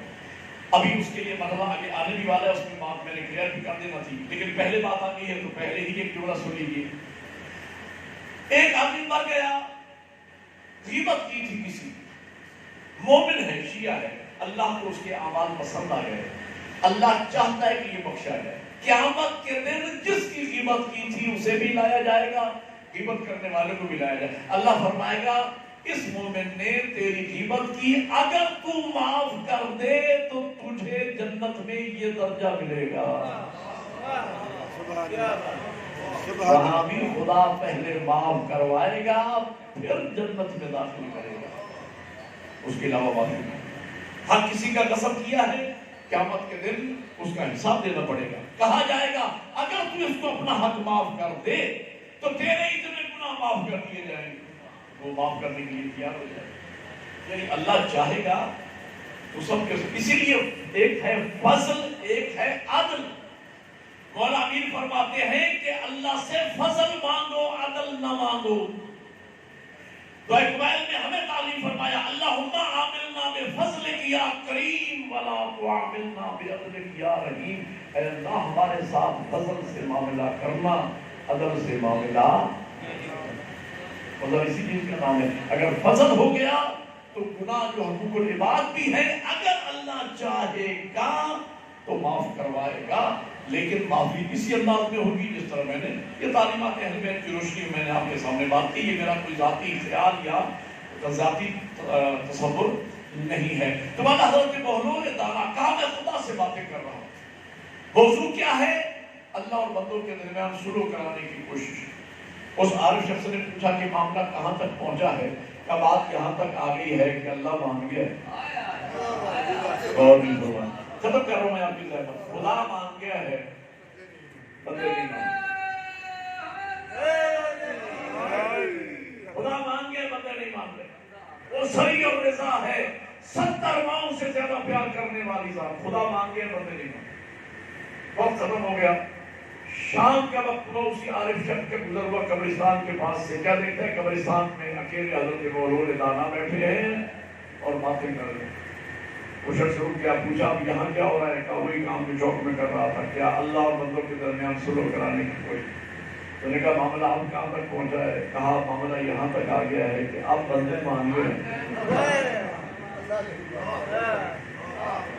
اس سے بڑی میں کیا آپ کو سمجھتے ہیں؟ اور وہ بھی ماہ مبارک رمضان میں، اور وہ بھی ابھی 3 دن باقی ہیں۔ متوجہ کر رہا ہوں کہ نعمت پروردگار ہے، یہ مجلس حسین آخری یوم القدس کہتے ہیں، اس جمعے کو یوم القدس بھی کہا جاتا ہے۔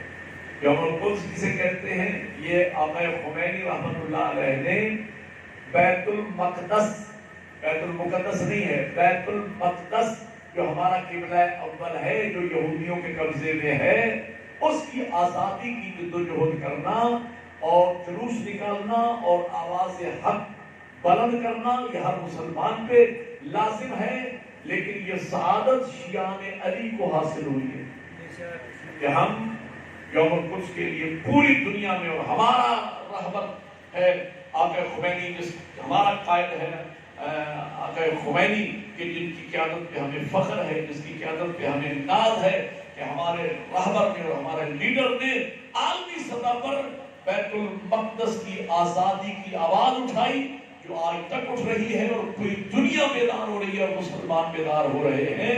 اور یہ ہمارے لیے ایک ٹیسٹ کیس ہے. بیت المقدس کی جس دن آزادی ہوگی مسلمان پوری دنیا میں سچی آزادی پا سکے گا اور وہ دن دور نہیں ہے کہ جب بیت المقدس آزاد ہوگا. اور آج بھی یہاں بھی میں نوجوانوں کی دیکھ رہا تھا, نوجوان متحرک تھے, جلوس نکلے گا اور نوجوان کہہ بھی رہے تھے کہ مومنین سے بھی ضرور کہیے گا کہ جلوس میں شامل ہوں اور یہ آواز حق لوگوں تک پہنچے. آپ کی آواز بھی اس میں شامل ہونا چاہیے کہ آپ اللہ کے اس گھر کی آزادی کے لیے آپ اپنی آواز بلند کر رہے ہیں. تو بہرحال میں عرض یہ کرنا چاہ رہا تھا, خوش نصیب ہیں کہ آج خدا ماننے کے لیے تیار ہے. آج وقت ہے خدا کو بنانے کا, کل نہیں, آج ختم ہوگی. میری تقریر 1 گھنٹہ ہو چکا ہے, میں یہیں پہ روک رہا ہوں. آج وقت ہے خدا کو بنانے کا. موت کا کسی کو پتہ نہیں ہے, موت سے کسی کو مفر نہیں ہے, موت سے کوئی بھاگ نہیں سکتا. مرنا ہے اور بہر صورت مرنا ہے. کروڑ ہاتھ پیشانیاں منو مٹی کے نیچے دبی پڑی ہیں جو سال ہر سال سے حسرتوں پہ حسرتیں کر رہی ہیں کہ کاش دنیا میں جا کے ایک سجدہ کرنے کا موقع مل جائے. کروڑ ہاں پیشانیاں ایسی ہیں, کروڑ ہاں چہرے ایسے ہیں جو منو مٹی کے نیچے دبے پڑے ہیں. کون سا خاندان ہے کہ جہاں ہمارے چردادا گئے, لکڑدادا گئے, پھر پردادا گئے, پھر دادا گئے, پھر بابا گئے, پھر ہماری باری آ رہی ہے, پھر آگے نسلیں, آخر ہر کسی نے یہاں سے جانا ہے. توبہ فوری واجب عمل ہے. میں متوجہ کر رہا ہوں, توبہ فوری واجب عمل ہے. جو بندہ اس بنیاد پہ توبہ کو مؤخر کرتا ہے کہ ابھی جوانی ہے, ابھی صحت ہے, بڑا وقت پڑا ہے, دیکھا جائے گا. جو بندہ توبہ کو مؤخر کرتا ہے, معصوم فرماتے ہیں اللہ اس بندے سے توفیق توبہ سلب کر لیتا ہے, اور جب وہ مرتا ہے تو پھر گناہگار ہی مرتا ہے. خوش نصیب ہو, خدا معاف کرنے کے لیے تیار ہے. اللہ کی رحمت کے ایام ابھی باقی ہیں. آپ یقیناً خدا سے شبہائے قدر میں شب بیداریاں کر کے قرآن پڑھ کے توبہ مانگ چکے ہوں گے یقیناً. پھر جو اگر خدا نہ خاصہ کوئی بچہ نوجوان متوجہ نہیں ہوا, اسے میں متوجہ کر رہا ہوں, اپنے آپ کو بھی کہہ رہا ہوں ابھی دن باقی ہیں, خدا سے توبہ مانگ لو. آج وقت ہے خدا کو منانے کا. آج اور پھر اب تمہارے پاس تو وسیلے بڑے بڑے ہیں. محبوب کے صدقے معاف کرے گا, نہیں تو علی کے صدقے معاف کرے گا, نہیں تو زہرا کے وسیلے سے معاف کرے گا, نہیں تو حسن مولا کے وسیلہ مان لے گا, نہیں تو چوتھے امام کا وسیلہ, نہیں تو 12ویں کو پیش کریں گے, نہیں تو بابل ہوائے جناب علی اصغر کا وسیلہ, جناب سکینہ کا وسیلہ. اتنے وسیلے ہیں ہم گناہگاروں کے پاس. ان وسیلوں کے ذریعے خدا سے توبہ مانگیے, خدا معاف فرما دے. کوئی شریک و راہ ہے وہ جلدی مان جانے والی ذات ہے. دعا ہے کہ خالق کائنات مجھے ہم سب کو توفیق توبہ عطا فرمائے. اور مالک وہ ذات ایسی ہے لا تخلف المیعاد, وہ وعدہ خلافی نہیں کرتی. ایک عالم بزرگوار ایک عالم بزرگوار بات, عالم ہوتا ہے, عالم کی بات عالم کی بات ہوتی ہے. یعنی بڑی خوبصورت بات کہی انہوں نے. فرمایا کہ اللہ آزماتا ہے وَلَا نَبْلُوَنَّكُمْ بِشَيْءٍ مِّنَ الْخَوْفِ وَالْجُوعِ وَنَقْصٍ مِّنَ الْأَمْوَالِ وَالْأَنفُسِ وَالثَّمَرَاتِ. اللہ فرماتا ہے میں ضرور ہر کلمہ گو کو, ہر مومن کو, میں ایمان والے کو آزمائش میں ڈالوں گا. بھوک کے ذریعے, پیاس کے ذریعے, غربت کے ذریعے, موت کے ذریعے, بچوں کی ثمرات سے مراد بچے ہیں, بچوں کے ذریعے, اولاد کی کمی کے ذریعے, مال کی کمی کے ذریعے, بھوک غربت کے ذریعے. اللہ فرماتا ہے میں ہر مومن کو. بعض لوگ ہمارے ہاں کہتے ہیں اللہ ہم تیری آزمائش کے قابل نہیں, ہم سے امتحان نہ لینا. امتحان تو طے ہے, دعا یہ نہیں ہونا چاہیے مالک امتحان نہ لینا, دعا ہونا چاہیے مالک امتحان تو لینا ہے. جو بھی امتحان لے اس میں ہمیں سرخرو کرنا, اس میں ہمیں کامیاب کرنا, یہ مومن کی دعا ہونا چاہیے. تو اللہ آزماتا ہے, امتحان لیتا ہے. تو قبلہ بزرگوار فرما رہے تھے بہت خوبصورت بات کہ آپ بھی خدا کو آزمائیں. خدا آزما رہا ہے تمہیں, آپ بھی خدا کو آزمائیں. اللہ فرماتا ہے من یتوکل علی اللہ فہو حسبہ، جو مجھ پہ توکل رکھے گا میں اس کے لیے کافی ہوں. خدا پہ توکل رکھ کے دیکھو، پھر دیکھو خدا تمہارے لیے کیسے کافی ہو. وَفَوِّضْ أَمْرِي إِلَى اللَّهِ إِنَّ اللَّهَ بَصِيرٌ بِالْعِبَادِ، معاملہ خدا کے حوالے کر دو، پھر خدا کس طرح تمہاری نگہبانی کرے. اور جو فرما رہے یہاں بھی اللہ کہہ رہا ہے کہ مجھ سے توبہ مانگو، میں تمہاری توبہ قبول کروں گا. آزماؤ خدا کو، مانگو رمضان میں سچے دل سے توبہ، دیکھو پھر خدا کیسے قبول کرے. آئیں خدا سے توبہ طلب کریں. الہی قلبی محجوب و نفسی معیوب و عقلی مغلوب و ہوائی غالب و طاعتی قلیل و معصیتی کثیر و لسانی مقر بالذنوب فکیف حیلتی یا ستار الغیوب و علام الغیوب و یا کاشف الکروب و یا غافر الذنوب اغفر ذنوبی کلہا بحرمت محمد و آل محمد یا غفار یا غفار یا میرا مالک ہم سب کے گناہوں کو معاف فرما. آج روز جمعہ ہے، تیرا وعدہ ہے اور تمہارا خلافی نہیں کرتا. بس عزیزانو دعا ہے کہ خالق کائنات ہم سب کے گناہوں کو معاف فرمائے. جتنے مومنین تشریف فرمائے اور تشریف فرما نہیں ہیں، سب مومنین و مومنات کے مرحومین اور مرحومات کے مالک گناہ معاف فرمائے. ہمارے والدین کے مالک گناہ معاف فرمائے. میرا مالک جن بزرگوں نے اس آزا خانے کی اس مسجد امام بارکہ کی بنیاد رکھی جو جا چکے ہیں مالک ان کے گناہوں کو معاف فرما، ان کے درجات بلند فرما. بالخصوص مانی مجلس ریاض شاہ کے والد بزرگوار خاندان کے مرحومین کو ان لمحات کے وسیلے اور واسطے سے تیری ذات کا وعدہ ہے وہی سے مانگو میں معاف کروں گا. ان مرحومین جن کی بلندی اور درجات کی مجلس ہے میرا اللہ ہم مانگ رہے ہیں تو اپنا وعدہ پورا کر، ان کے گناہوں کو معاف فرما. مجھے واسطہ زینب کی یتیمی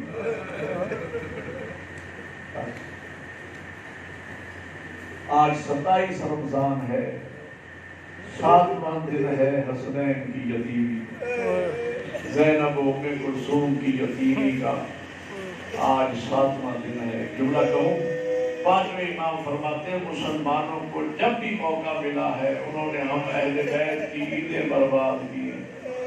علی کی بیٹیاں یتیم ہوئیں عید سے 9 دن پہلے، مسلم کی بیٹیاں یتیم ہوئیں عید سے 1 دن پہلے.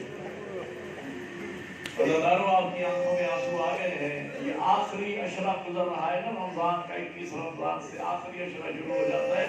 رمضان کا آخری عشرہ وہ ہوتا ہے کہ جب بیٹیاں اپنے اپنے بابا سے عید مانگنے کی تیاریاں کر رہی ہوتی ہیں.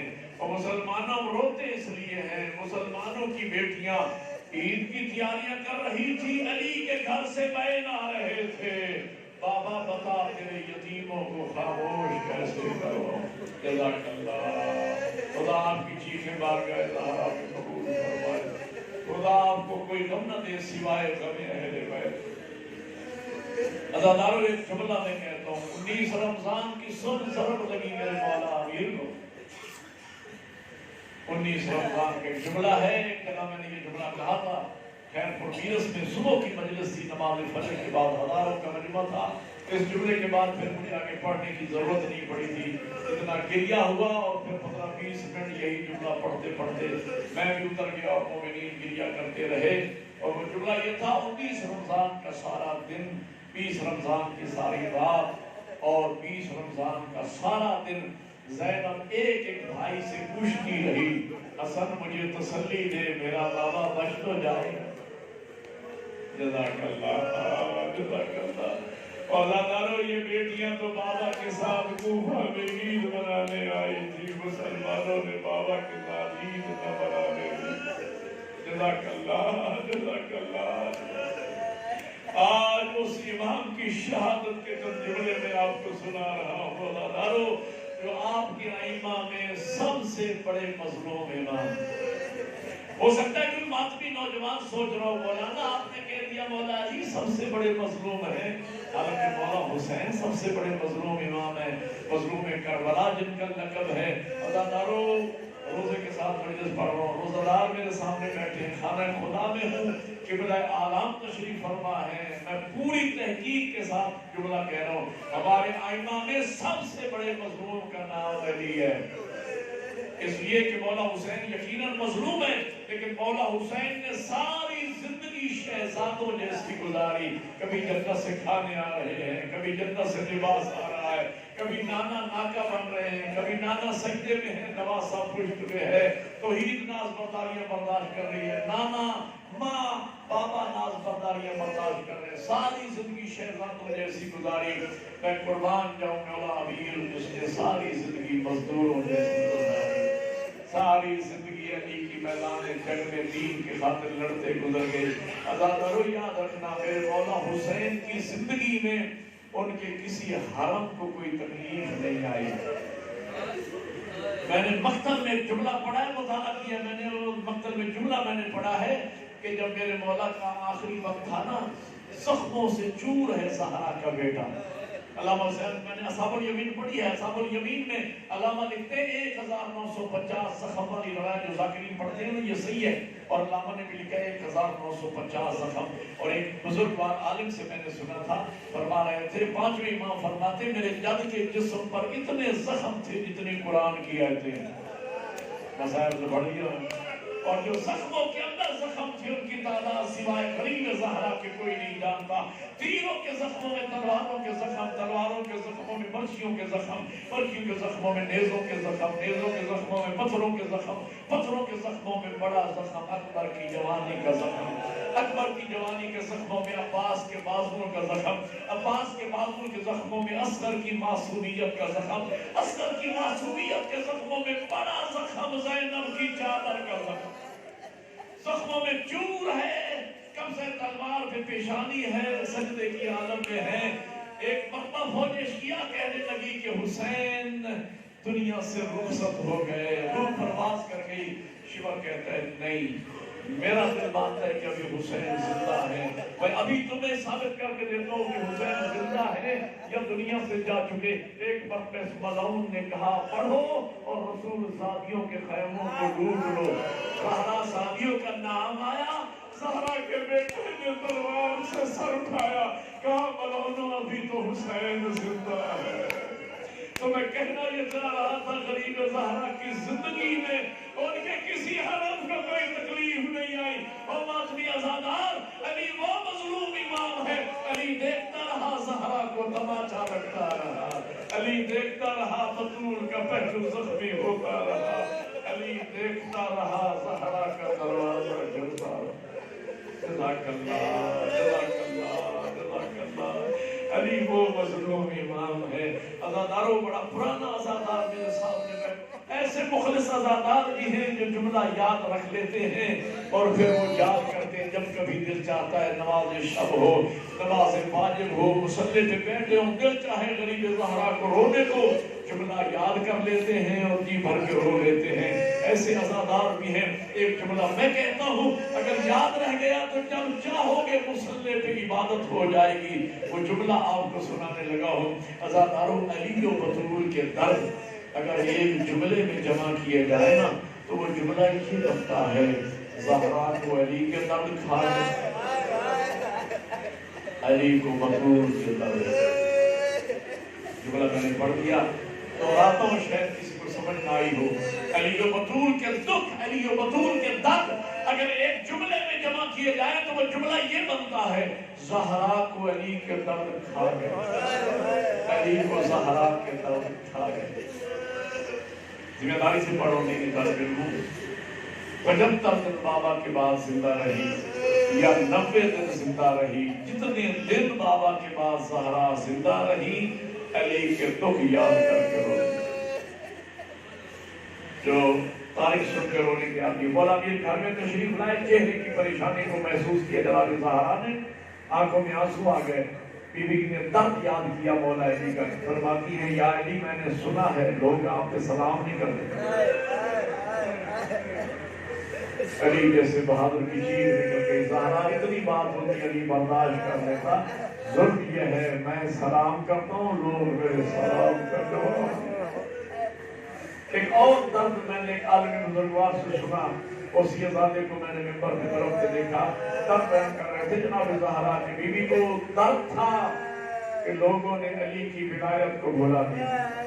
درد بھرا جملہ سننا سادات مومنین فرماتے ہیں سیدہ نماز فجر پڑھنے کے بعد برقع پہن لیتی تھی، 4-5 سال کی عمر تھی میرے مولا حسن کی، اور سال چھوٹے تھے مولا حسین، انگلی کے ساتھ جو بیوی ملاتی تھی، چھوٹے بچے تھے نا، تائی انگلی کے ساتھ حسن، پائی انگلی کے ساتھ حسین، ایک صحابی کا دروازہ کھٹکھٹانے کی بھی کہتی تھی، میرے بابا کے صحابہ گھروں سے باہر نکلو، واقعہ قدیر کی گواہی دو، میرے بابا نے علی کی ولایت کا اعلان کیا تھا، اور جس ممبر پہ علی کو ہونا چاہیے تھا علی کے غیر نظر آ رہے ہیں، وہ نکلو گھروں سے گواہی دو۔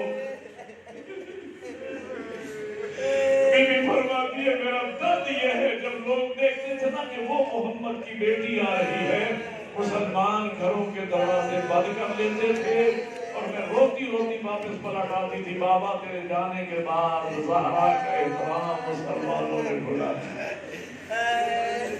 زہرا کو علی کے درد کھا گئے۔ میں مولا علی کی شہادت میں مولا علی کے درد آپ کو نہیں سناتا، مولا کی شہادت پر ہی ختم کرتا ہوں۔ 20 رمضان کا سارا دن میرے مولا امیر نے وصیتوں میں گزارا۔ میں نے بعض بزرگان سے سنا ہے ہر ایک کا ہاتھ پکڑ کے مولا حسن کے ہاتھ پہ رکھا، ہر ایک کی وصیت مولا حسن کو کی، ہر ایک کو مولا حسن کے سپرد کیا۔ 2 ہستیاں بچ گئیں، ایک ام المصائب اور ایک سرکار عباس۔ جناب عمر بنین نے کہا مولا کیا میرا بیٹا کنیز زیادہ ہے؟ اس لیے عباس کو کسی کے حوالے نہیں کیا، کہا میرا حسین کہاں ہے؟ حسین آگے بڑھے، عباس کا ہاتھ پکڑا، حسین کے ہاتھ پہ رکھا، حسین میرا غازی تیرے حوالے ہے، اور کہا میری زینب بیٹی کہاں ہے؟ زینب کو بلایا، جناب زینب کا ہاتھ پکڑا، عباس کے ہاتھ پہ رکھا، کہا عباس میری زینب تیرے حوالے، میری بیٹیوں کے پردے کا تو محافظ ہے۔ عزادارو اسی لیے عباس کا نام پڑ گیا حجاب زینب۔ یہی وجہ ہے کہ جب اکبر قاسم زین سے گئے تھے نا، سیدزادیوں نے ماتم کیا تھا، واہ محمدہ واہ علیہ۔ جب عباس زین سے گرے سیدزادیوں نے ماتم کیا، واہ حجابہ، اے ہمارا پردہ۔ عزادارو وصیتیں ابھی ہو رہی تھی کہ میرے مولا امیر نے ایک اولاد کی طرف دیکھا، کہا حسن بیٹا خدا حافظ، حسین بیٹا خدا حافظ، زینب میری بیٹی خدا حافظ، اب قیامت کے دن ملاقات ہوگی۔ اور پھر میں نے روایت میں پڑھا کہ امام فرماتے علیک السلام علیک السلام علیک السلام۔ امام حسن مجتبی استفسار فرماتے جانتے ہیں، فرمایا بابا آپ کن کے سوالوں کا جواب دے رہے ہیں؟ کہ بیٹا حسن آپ نہیں دیکھ رہے، آپ کے نانا مجھے لینے آ گئے ہیں، آپ کی نانی خدیجہ الکبریٰ مجھے لینے آ گئی ہے، آپ کی ماں زہرا آئی ہے، یا علی ہم آپ کو لینے آئے ہیں، میری اولاد بابا کا آخری سلام۔ اور وہ لمحہ آ گیا امام حسن مجتبی کے سالوں کے بابا دنیا سے چلا، ماتم کا جملہ ہے اگر سمجھ سکو، بابا دنیا سے چلا گیا۔ جیسے ہی روح پرواز کی، شہزادیاں بابا بابا کہہ کے مولا کی وہی فکر پڑی۔ ایک بہن کو حسن نے سنبھالا، جناب ام کلثوم کو حسین نے سنبھالا، جناب رقیہ کو عباس نے سنبھالا۔ میں کہوں گا شہزادیوں کتنی خوش نصیب ہو، پردیس میں بابا شہید ہوئے، بھائی سنبھالنے والے موجود تھے، ہائے وہ کربلا کی یتیم سکینہ، بابا کے ایمان لاشے پہ گری، کہیں سے شیور کے تماچے، کہیں سے کھولی کی چھڑکیاں۔ عزاداران حسین غسل دیا گیا، کفن پہنایا گیا، دو جملے اور عرض کرنے کو جا رہے ہیں، آپ عبادت فرما رہے ہیں۔ عزاداران حسین غسل دیا گیا، کفن مکمل ہوا، جنازہ جب تیار ہوا، مولا نے فرمایا تھا میرے شہزادو آگے سے جنازہ خود بخود اٹھے گا، پیچھے سے جنازہ آپ نے اٹھانا۔ آگے سے جبرائیل و میکائیل اٹھا رہے تھے، پیچھے سے حسن و حسین جنازے کو کاندھا دے رہے تھے، اور جنازہ نجف کوفہ میں سے آگے نجف اشرف میں لایا گیا۔ خودی خدائی قبر ملی، بابا کو دفن کر کے واپس پلٹے۔ کوفہ کی گلیوں سے گزر رہے تھے، گلی سے گزرے ایک فقیر کو دیکھا جو آنکھوں سے نابینا ہے، جو ہاتھ پاؤں سے معذور ہے۔ رو رہا ہے، وہ غریبوں کی خبر گیری کرنے والا تو کہاں، وہ یتیموں کی خبر گیری کرنے والا تو کہاں چلا گیا، تو غریب پرور تو کہاں چلا گیا، وہ مسکینوں کو کھانا کھلانے والا تو کہاں ہے؟ بس حسین اس بزرگ کے پاس بیٹھ گئے، پوچھنے لگے بزرگ تو کس کو یاد کر رہا ہے؟ کیا ایک غریب پرور آتا تھا ہر روز مجھے کھانا کھلاتا تھا، ایک لقمہ توڑ کے میرے منہ میں ڈالتا تھا، جب میں اس سے پوچھتا تھا تیرا تعارف کیا ہے، فرماتے تھے مسکین مسکین کے پاس بیٹھا ہے، مسافر مسافر کے پاس بیٹھا ہے، تعارف نہیں کرواتے تھے۔ امام حسن مجتبی فرماتے ہیں اے فقیر اتنا بتا، کوئی اس کی علامت تجھے یاد ہے، کوئی اس کا وصف تجھے یاد ہے، کوئی نشانی یاد ہے؟ کہا ہاں ایک نشانی مجھے یاد ہے کہ اس کا لہجہ آپ کے لہجے سے اس کا لہجہ آپ کے لہجے سے ملتا ہے۔ امام رو کے فرماتے فقیر وہ میرا بابا علی ہے جنہیں ہم دفن کر کے آ رہے ہیں، وہ قدموں پہ ہاتھ رکھ کے کہتا ہے علی کے فرزند آپ اپنے بابا کا واسطہ مجھے بابا کی قبر پر لے چلو۔ شہزادوں نے اٹھایا فقیر کو بابا کی قبر پہ لے کے آئے، ایک مرتبہ فقیر نے مولا کی قبر پہ اپنی پیشانی کو مارا اور اگلے لمحے اِنَّ اللَّهِ وَإِنَّ إِلَيْهِ رَاجِعُونَ اس فقیر کی روح پرواز کر گئی اور آخری جملے عزادارو حسنین گھر پہنچے بابا کو دفن کرنے کے بعد شہزادیوں نے آ کے بھائیوں کے گلے میں باہیں ڈال دی، کوہام برپا ہوا، ماتم شروع ہوا، محمد علیہ عزاداران حسین، پورا کوفہ آ گیا تعزیت کے لیے، مرساداری کے لیے۔ میں کہوں گا شہزادیوں پردیس میں یتیم ہوئی خوش نصیب ہو، بابا مارا گیا مرسا دینے کے لیے پورا کوفہ آ گیا، لیکن ہائے وہ کربلا کی یتیم سکینہ، ادھر 13ویں ضرب چلی، ادھر عمر صاحب کی آواز آئی لوٹو تبرکہ، علی و مسرور کو قیدی بنا کے لے چلو۔